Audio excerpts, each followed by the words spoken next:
children, good afternoon everyone. So once again welcome back you all to the online classes, and you all know that now we are discussing the 5th unit of your science part. So in that now we have started the first chapter, that is health is wealth. So already in our previous classes we have discussed about the what is disease and how the diseases are caused. So diseases are caused when particular microbes or the microorganisms, or we can say the germs,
They are what the carriers of the microbes. They carry the disease causing organisms, the pathogens, or what we can call the germs.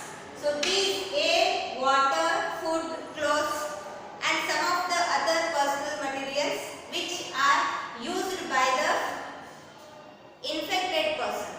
So by that all the things, the diseases, the microorganisms, they can be carried. So these are called as mode of transport. Yes, because through this the disease carrying microbes will be transport. They transfer from one person to another person. So these are the mode of transportation for the germs which causes the communicable diseases. Now we can discuss some of the diseases which are caused by the air, water, food, clothes or by the direct contact. So before going to discuss that, one fact thing you have to understand. So the any person, if he is infected by the disease, the any person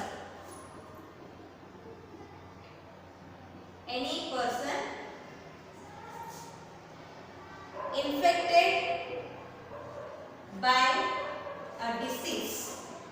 What is the disease? This is called patient.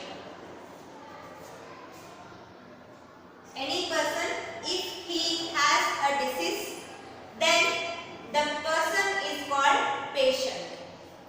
And these communicable disease, we know that they can be transferred from one person to another. So that when a person is suffering from any communicable disease, then he will be treated separately or individually he will treat, and the syringes and all which we are used to treat the person, so that will not be reused again. And the infected the patients what are there which are affected by the communicable disease. So in the hospitals they treat separately, or they are admitted separately in the hospital and they treated individually, or else the separate hospitals only meant for these people and they will treat for few days. So this you observe in this time, that too particularly. So that kind of treatment we call as the quarantine. Yes, this is quite common now. You all have heard about this, the term quarantine. Yes, in this pandemic situation, so you all know that if any person gets the COVID positive, then what they have to do? There are some of the hospitals are specially meant for the treatment of such people and they treated separately, right? So these patients who are getting the COVID positive, so they are not treated with other patients, right? You know, this is common situation what we are facing now. Okay, so that is what the term quarantine. Yes, it is quite common now because the pandemic situation is there, right? So that this quarantine, so the communicable disease, this COVID-19, this also the communicable disease, so that they also, the people when they are affected by such virus, so they will be treated separately in the special hospitals meant for that, or else in the hospitals they are separately treated. So that we call as the quarantine. Okay. So any person infected by a disease called patient, and the people who are suffering from the communicable diseases, they are treated separately in a hospital, or else the separate hospitals only maintain to treat such people for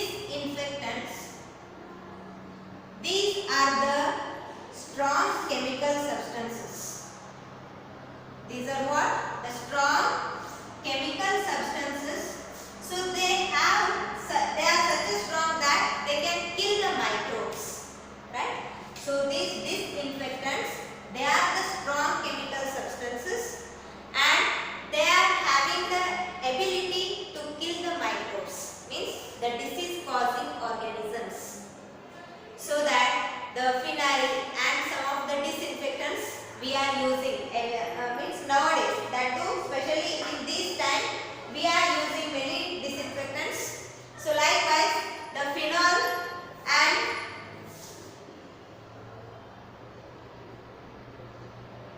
bleaching powder. Phenol and bleaching powder are the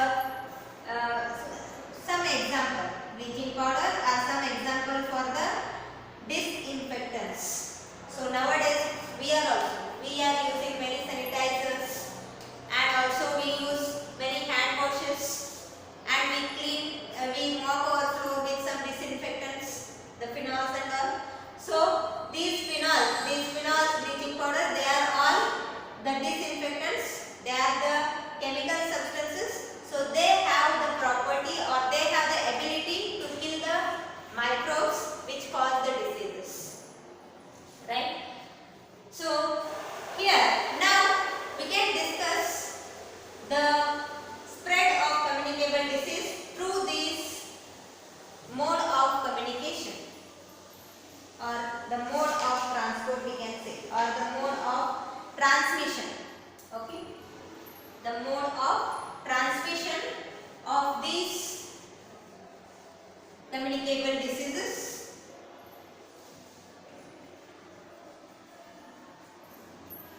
So again, depending on the mode of communication or the transmission of these diseases, we can again classify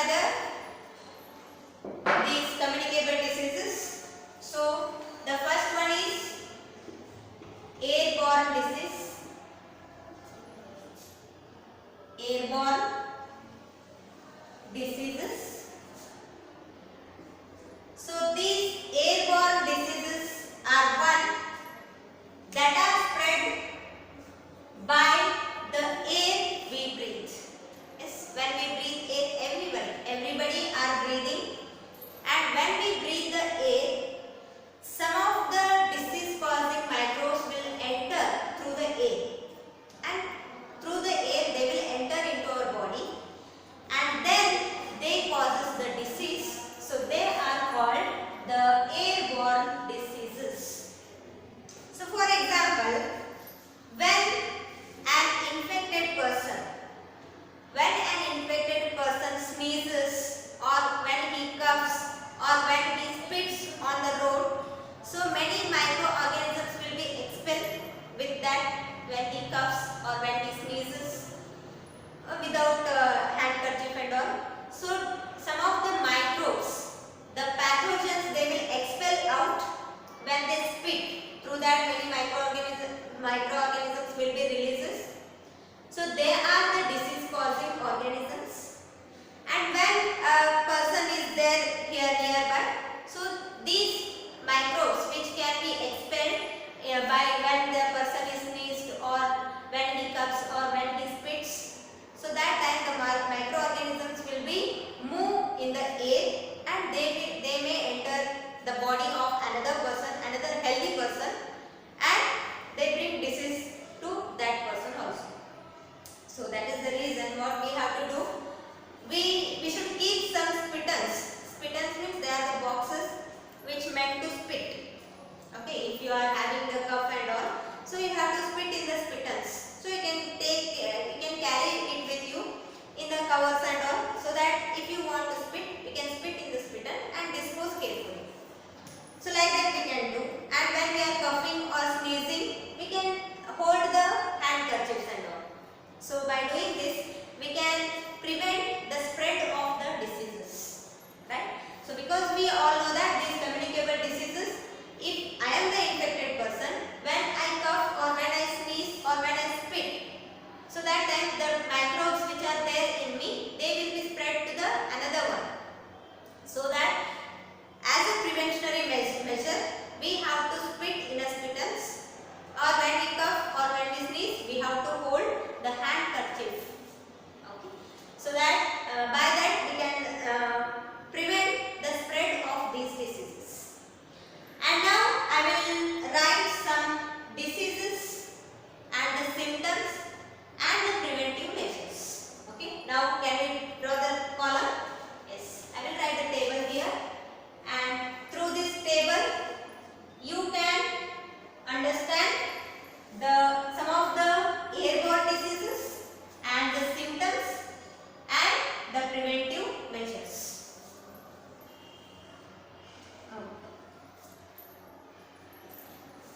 So here in this column I will write the diseases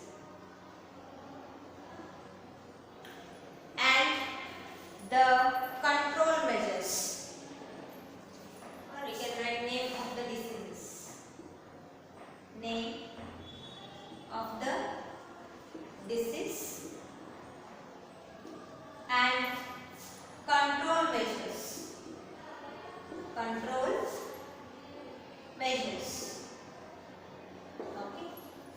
So in that, the first one, diphtheria.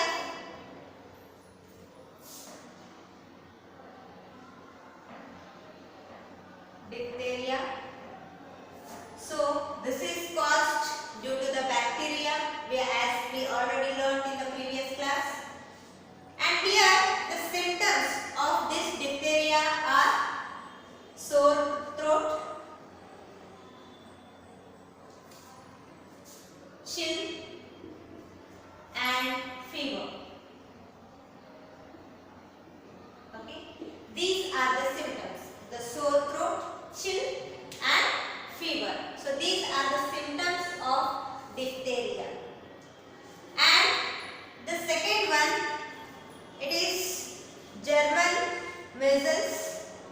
So this German measles, it is caused due to the viruses.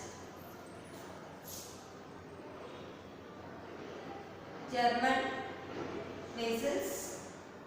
So the symptoms of this German measles are mild fever, stuffy or running nose, mild fever,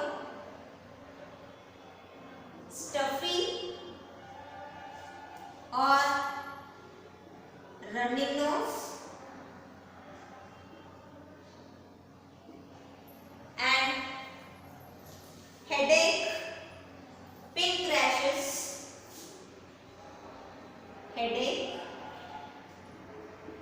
pink rashes,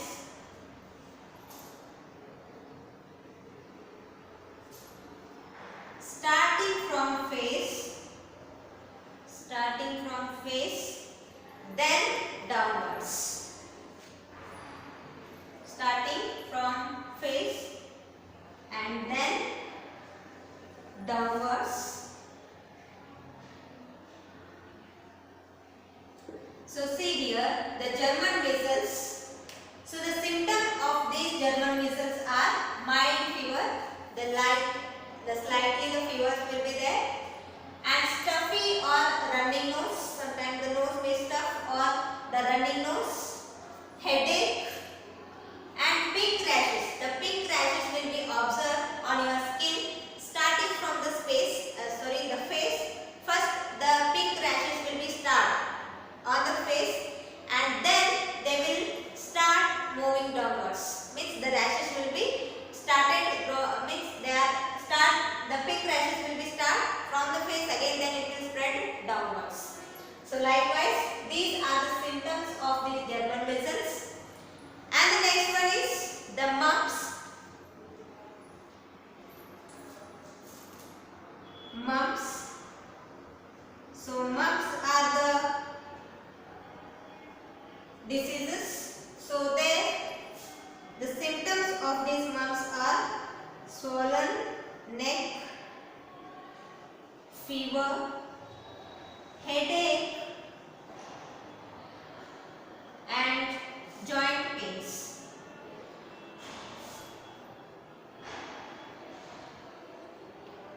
So the symptoms of the mumps are the swollen neck, fever and the joint pains, or we can say the joint aches. So these are the symptoms of the mumps. In Kannada we can call mangan bava anta karitೇವೆ. Okay. So these are the symptoms of the mumps. And the next one is tuberculosis.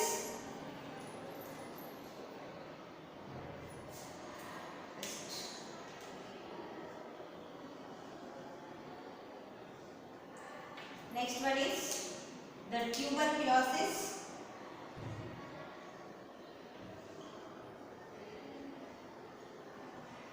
can say TB.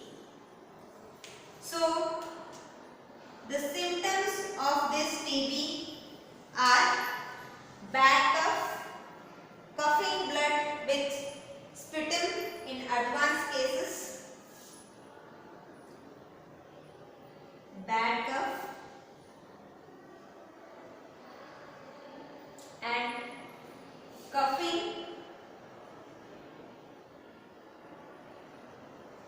blood with sputum in advanced cases, coughing blood. Even when we are coughing, the blood will come with the sputum, blood with sputum when it is in advanced case. In advanced cases, we can find the coughing blood.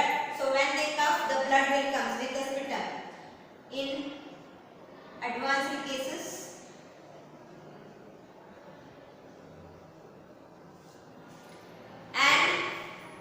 the chills and fever.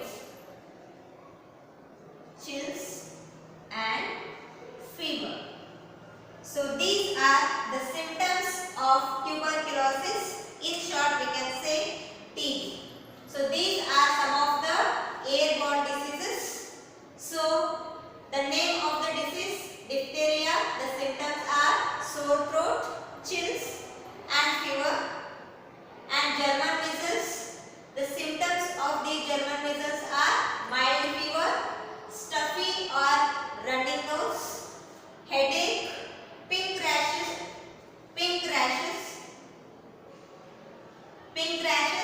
starting from face and then downwards.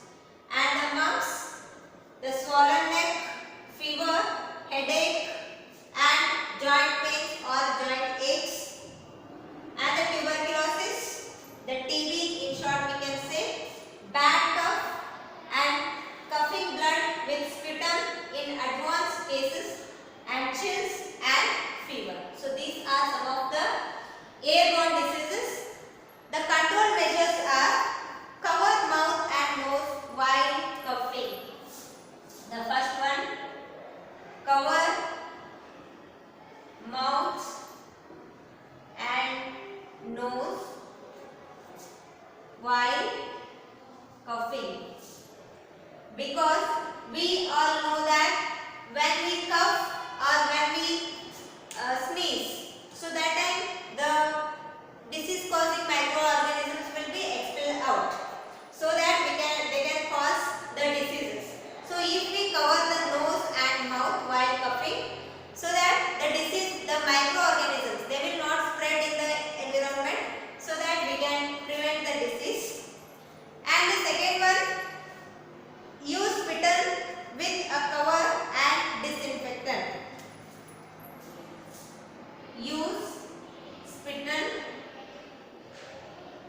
with a cover and a disinfectant.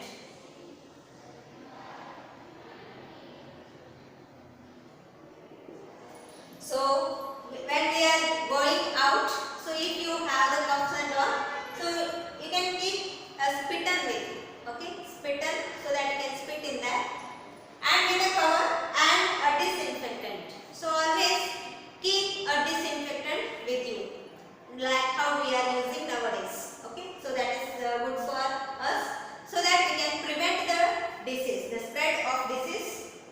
And personal items used by the infected person should be properly disinfected. The personal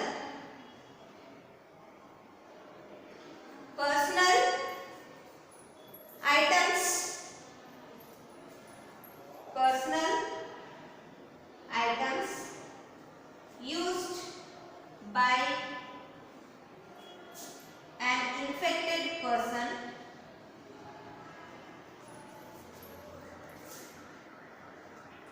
should be disinfected properly.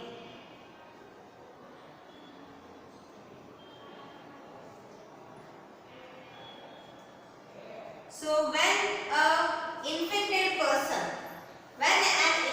person uses some items, so those all, either it may be the clothes or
should be disinfected properly.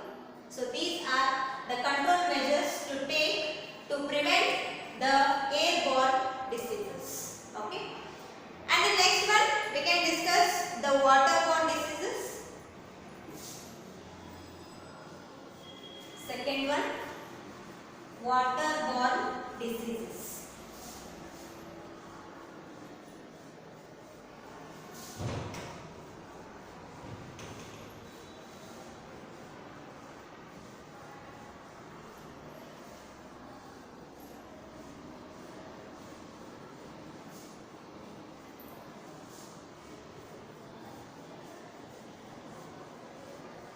So now we understood how the airborne diseases are spread and the control measures, and now we can discuss waterborne diseases. Second one, waterborne diseases. So the waterborne diseases, they are transmitted by the water we drink. So when the water we drink, it is contaminated. So many microorganisms will be present in that.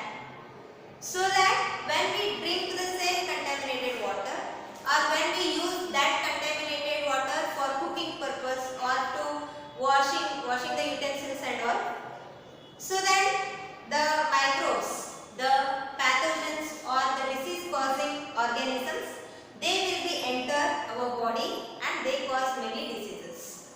So that you can say the waterborne diseases are the diseases that are transmitted by water we drink. Water we drink are called waterborne disease. Waterborne disease. Okay, when we drink the contaminated water, if the microorganisms or the microbes, if they transmitted by the water we drink, are called waterborne diseases. So these are caused that too during the rainy season and all, because during the rainy season the water will get collected in all the sources, all the water bodies such as ponds, lakes, rivers. So in these all the water gets collected. So what we doing in that time, we used to wash our domestic animals, we used to wash the vehicles, and even the human beings also bathing in that water bodies. So likewise we made the water contaminated, and again the same water we are using for washing the utensils and for drinking purpose. So likewise for our daily usage. So again the connection will be there from that sources only to the houses. So when we get the water from that sources of water, and when we are only making by washing the vehicles or by releasing some factory waste and all, so that will become contaminated, and even sometimes we throw the garbage also in the water.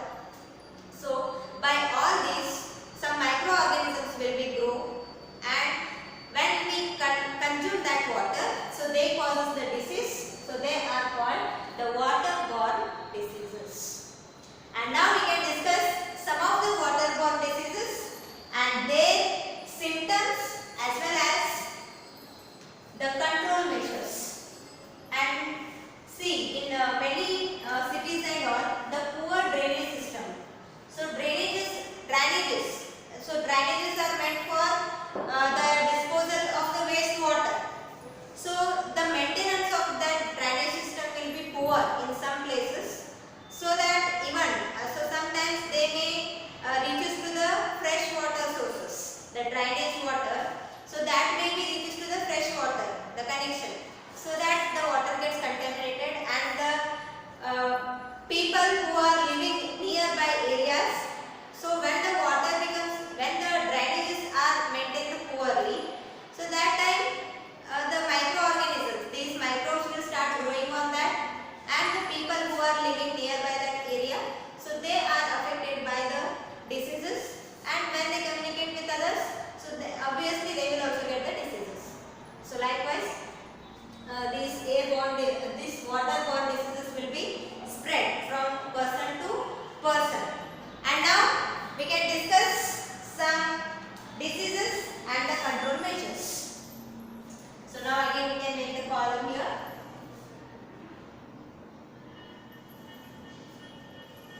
Okay.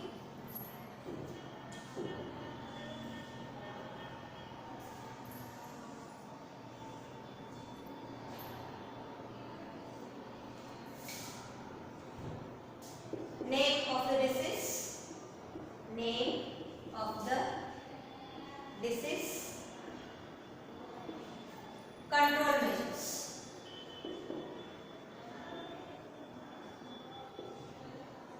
Okay. And the first one,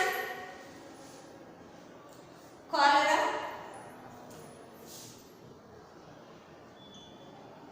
Okay. So the symptoms of cholera are vomiting and severe watery diarrhea. Vomiting and severe watery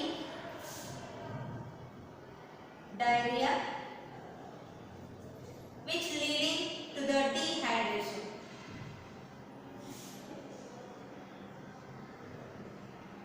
See, when we emit or when the water content from our body loses in the form of vomiting, so when the vomiting starts, so that time the waste will be ejected, means in the form of liquid. So liquid means it will containing the water.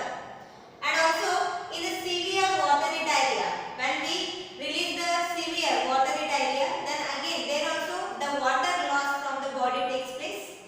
So when the water will be lost from the body, so that time it causes the dehydration, and we know that around 65 to 70% of our body is made with the water.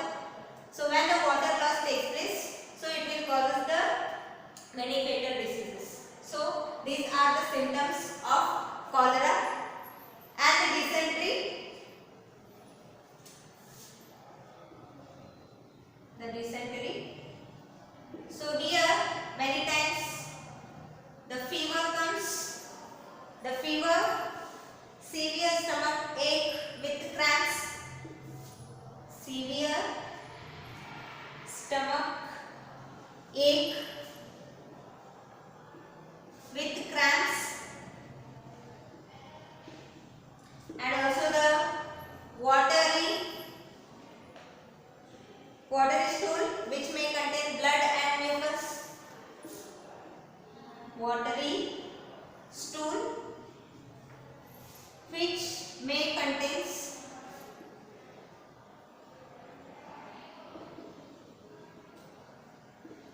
blood and mucus. So these are some one more disease which is caused by the waterborne disease.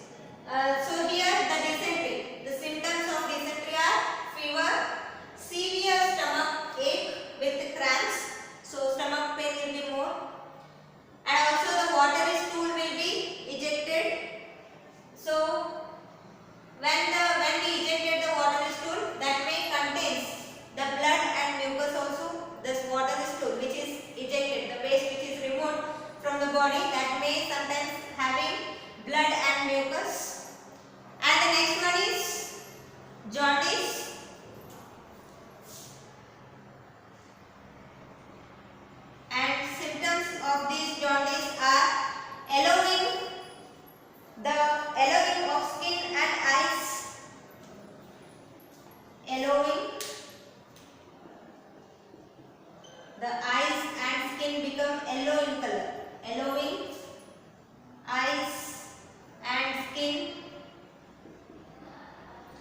and also fever and weakness. Fever and weakness. So these are some symptoms of the jaundice and the typhoid.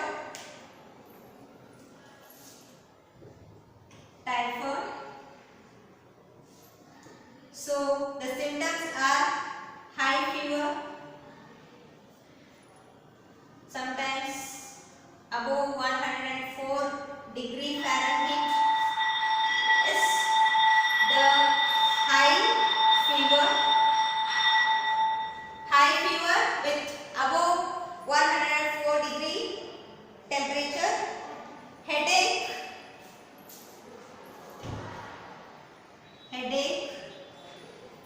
and mostly constipation. Mostly the constipation, sometimes diarrhea too. Yes, sometimes with the constipation, sometimes even diarrhea also. Diarrhea too. So these are the symptoms of the typhoid. So see, these are the diseases, the waterborne diseases. The first one is cholera. So the symptoms of cholera are vomiting, severe watery diarrhea leading dehydration. And the second one, dysentery. So the symptoms are fever, severe stomach ache with cramps, watery stool which may contain blood and mucus. And the next one is jaundice. So here yellowing of eyes and skin, and with that even the person may suffer from fever as well as the weakness.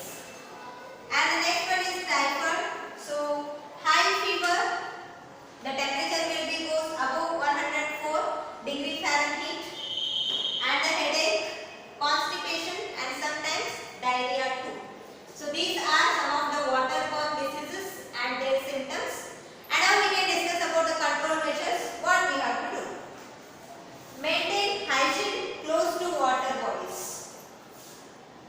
Maintain hygiene. Maintain hygiene close to water bodies. Close to water bodies such as ponds, rivers, lakes, and all. And the next one, chlorine should be added to the water supply. Means add chlorine. So when we add the chlorine, so this is act as the disinfectant. So that add the chlorine to the water bodies, and drinking water should be boiled or purified. Boiled and purified. Boiled water. Drinking water should be boiled and purified. So we have to boil and filter the water. So drinking water must be boiled and drink. So these are some control measures we have to take